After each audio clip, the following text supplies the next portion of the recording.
Hey everyone, welcome back to our channel. Today we're diving into a hot topic that's been making waves on TikTok and sparking conversations among South Africans. A TikTok creator recently made some bold statements about the South African government's stance on the Israel-Palestine conflict.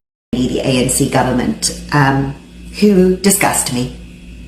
How dare you make your voice the voice of all South Africans? Now, these strong words have ignited a response from the South African community. Thousands of people representing various races, colors, religions, and creeds have joined the conversation. Many South Africans identify as Catholic, sharing a belief in Jesus and God, much like Nelson Mandela. It seems that the creator is expressing a sentiment that South Africans were taught to hate, drawing parallels to the era of struggles. However, the reactions from the community tell a different story. And vote these stupid clowns out of government.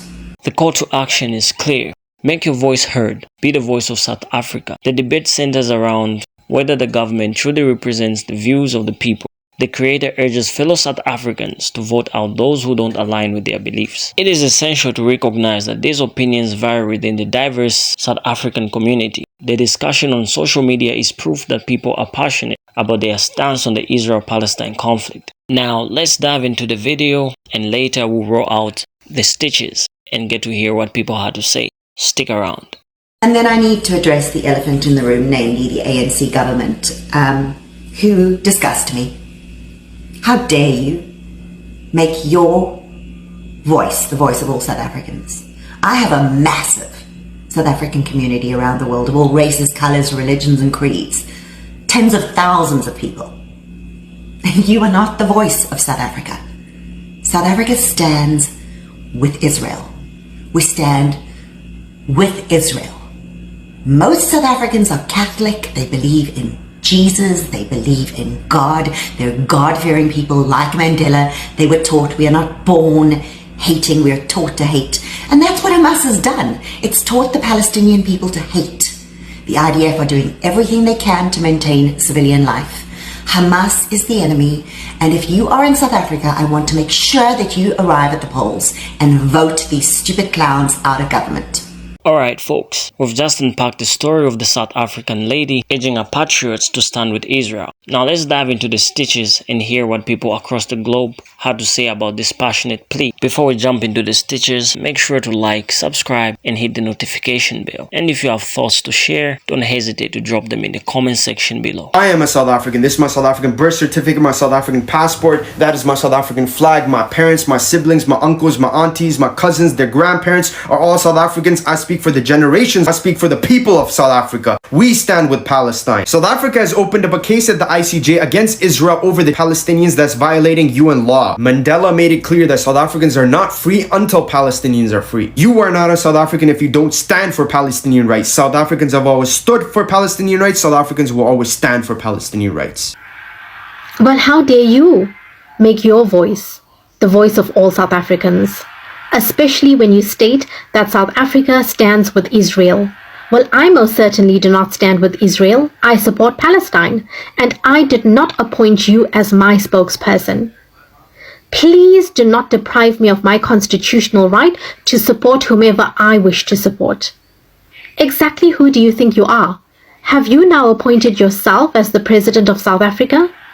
It is people like you who cause division amongst our people. And you need to stop what you're doing. If you don't have anything good to say, just shut. Lastly, South Africa does not support the death of innocent babies, and we never will. We support Palestine, and we will not stand down. Yeah, it says South African. I still have the book. If you have ever been confused as to what privilege is, this is it. This is it right here. This woman is privilege in all of its glory. Auntie Edith here thinks that she has more of a right to claim the voice of South Africa than the government that South Africa voted into power. She thinks she has this right because of her tens of thousands of members in her South African community that live all around the world, don't even live in South Africa. And they are the voice of South Africa. As of 2024, there are plus minus 61 million South Africans. Auntie Edith, your tens of thousands of people that you are claiming are South Africans do not outweigh the millions of actual South Africans that support Palestine.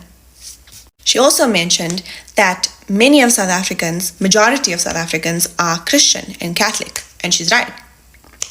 Majority of the legal team representing South Africa in the court case against Israel are also Christians, because they, like many of us, know that this is not about religion. They know that Israel does not give a single. That legal team knows, along with our government and along with the millions of South Africans that have protested for this to happen, they all know that this is a human rights issue. You don't know what that pain and suffering was like. So you have no relation, you have no way of understanding the Palestinian experience. And so you fall for the propaganda because you see people who look like you that are claiming to be the victims. You even have the nerve to bring up Nelson Mandela. You don't even know the history of South Africa. You don't know the history of Nelson Mandela, but you want to come on TikTok and claim that you are the voice. You and your tens of thousands of individuals are the voice of South Africa. I'm sorry, what did you say? Are you sure? We're diving into a deeper understanding of why many South Africans stand with Palestine, and it goes beyond the TikTok controversy. Let's explore the historical, political, and cultural factors that contribute to this strong solidarity. Many South Africans draw a parallel between their own history of oppression under the struggles and the plight of Palestinians living under Israeli occupation. This connection has fostered a deep sense of empathy and solidarity. One key influencer of this sentiment is the late Nelson Mandela, an iconic figure in the fight against the great South African struggles. Mandela considered the Palestinian cause inseparable from his own struggle. His grandson, Mandla Mandela, continues the legacy advocating for Palestine and visiting Gaza and the West Bank. The African National Congress, ANC, South Africa's ruling party, has maintained a strong pro-Palestinian stance since its inception. The ANC has condemned Israel's actions as genocide and as ethnic cleansing, supporting sanctions, boycotts, and filing a legal case against Israel at the International Court of Justice. Beyond the politics, civil society and religious groups in South Africa actively express solidarity with Palestine. The South African Council of Churches, the Muslim Judicial Council, the Palestine Solidarity Campaign, and the Boycott, Divestment, and Sanctions (BDS) movement are just a few examples. These groups organize protests, campaigns, and humanitarian aid, raising awareness about the Palestinian cause among the South African public. Now, the strong connection between South Africa and Palestine isn't just a political stance. It is a reflection of shared struggles and the pursuit of justice. These historical ties and ongoing advocacy efforts have created a robust support system within South Africa for the Palestinian people. It is crucial to recognize that perspectives on this topic may vary, and the situation could evolve. For the latest updates, check reputable news sources or visit the websites of the groups mentioned. Now let's delve into the intricate tapestry of South Africa's relationship with Israel, a connection shaped by decades of history and influenced by the ongoing conflicts in Gaza. It is a tale of shifting alliances and geopolitical dynamics. The story begins in the 1950s, a time when South Africa was grappling with its own struggles, initially crucial of Israel's close ties with the regime. The relationship between the two nations took an unexpected turn in the 1960s and 70s. During that period, Israel became a key supplier of military equipment to South Africa, fostering a once friendly rapport. However, the world recoiled from the struggle's oppressive policies. South Africa faced increasing isolation. The winds of change swept through the 1990s, marking the end of the great struggles and a shift in South Africa's stance. The country pivoted towards supporting the Palestinian cause, aligning itself with global sentiments against oppression. Fast forward to today, and the relationship has taken a distinct turn. South Africa has filed a groundbreaking legal case against Israel at the International Court of Justice, accusing it of genocide against the Palestinian people. This move not only reflects the government's solidarity with Palestine, but also signals a departure from the once friendly ties. This legal battle underscores South Africa's commitment to justice, advocating for the rights and dignity of the Palestinian people. The accusation of genocide against Israel represents a significant shift in diplomatic rhetoric and strategy. It is important to note that our understanding is based on information available up to the present moment. Geopolitical situations are dynamic and relationships can evolve. For the latest updates, we recommend checking reliable sources.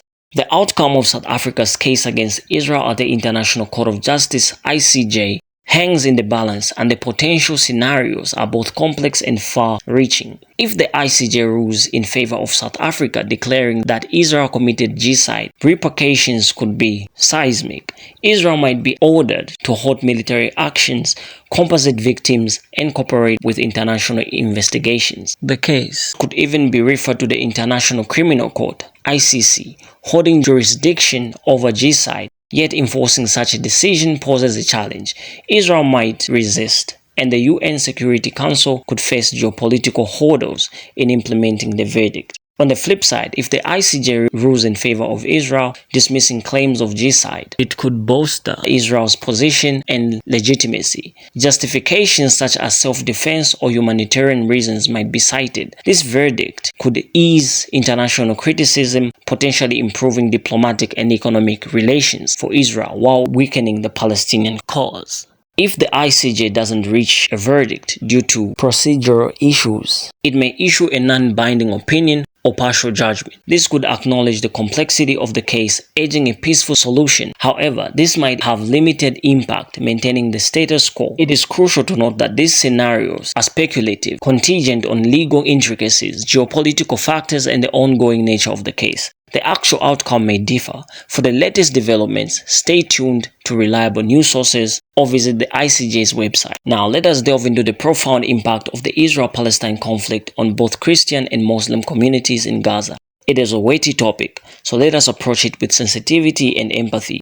Amidst the conflict, the Christian population in Gaza, estimated at 800 to 1,000 people, sought refuge in 2 churches during the challenging times. Unfortunately, one of the sanctuaries, the St. Porphyrius Church, which holds a history dating back to the 5th century, faced significant damage from an Israeli attack on October 19, 2023. Another affected site was the H.A.R.D Arab Hospital, initially established by the Baptist missionaries in the 1880s and now operated by the Anglican Episcopal Church. Regrettably, it too experienced damage from an attack. On the Muslim side, the continuous blockade and bombardment have created a challenging living environment, akin to enduring persistent disturbances from an unwelcome neighbor. According to the United Nations, the conflict has resulted in a devastating toll over 4,200 Palestinians unalived, including 1,233 women and children. The scale of destruction is vast, with 18,000 housing units gone, 4,500 schools damaged, and 25 ambulances rendered non-functional. Even sacred sites like the Al-Aqsa Mosque in Jerusalem and the Great Mosque of Gaza have faced difficulties, emphasizing the broader humanitarian crisis. It is essential to recognize the gravity of these situations, understanding that behind these numbers are real lives and communities experiencing profound challenges. Our thoughts go out to all those affected. If you found this information explorative and valuable, consider subscribing and sharing your thoughts below. Until next time, let us foster understanding and empathy. Stay connected, stay compassionate, and stay curious.